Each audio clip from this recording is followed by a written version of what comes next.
Digging deeper tonight into a new study on children and the need for sleep.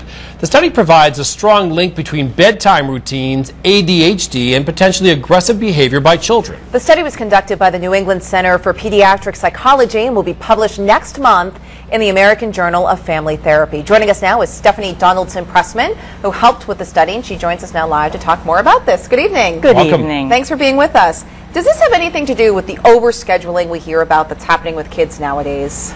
Everything has to do with that. But this study is really going to be important and interesting for parents who have children who are sneaking into their beds at night, who are showing behaviors like hyperactivity, lack of focus, acting out, hitting, kicking, that kind of stuff. What this study did was absolutely prove the link between bedtime routines and daytime behaviors. What we discovered is that 65% of children who show these hyperactive behaviors are not sleeping in their own beds all night and have no regular bedtime. Why do you think that is, based on your research?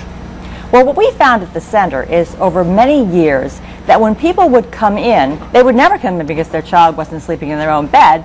They would come in because children were acting out. They were getting notes home from school. Their children were head-failing grades, or they were hitting and kicking and pushing the parents. And we noticed that with these families, there was an absolute correlation with bedtime habits. So we decided to run the study to prove this, and it did indeed prove it. How long did the study take, and what were some of the parameters to prove your point?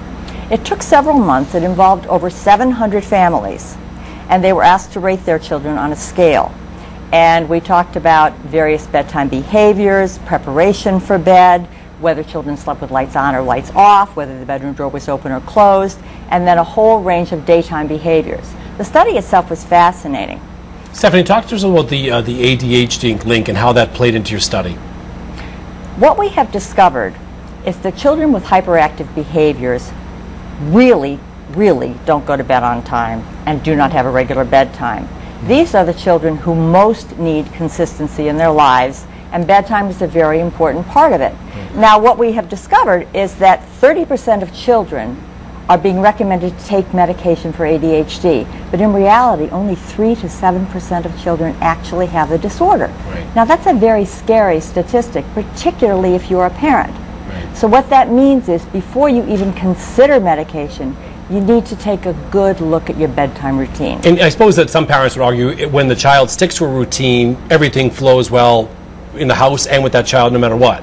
It does. It absolutely does. Children love consistency. Parents always say, oh, children are flexible. Actually, children aren't flexible. Children love consistency and regularity. If you've ever tried to skip a chapter or a couple of pages of your child's favorite bedtime book, you know they will call you on it every time. They want things to be the same. So when you institute a bedtime routine that goes from more active to less active, and you start with dinner, then have bedtime, maybe a little video, story time, snack, then the songs, and the child goes to bed at the same time every night, what happens is that the child develops a kind of self-confidence and the knowledge, I'm a big boy, I'm a big girl, I can stay in my own bed all night. And easier said, as a parent of twins, I can say easier said than done.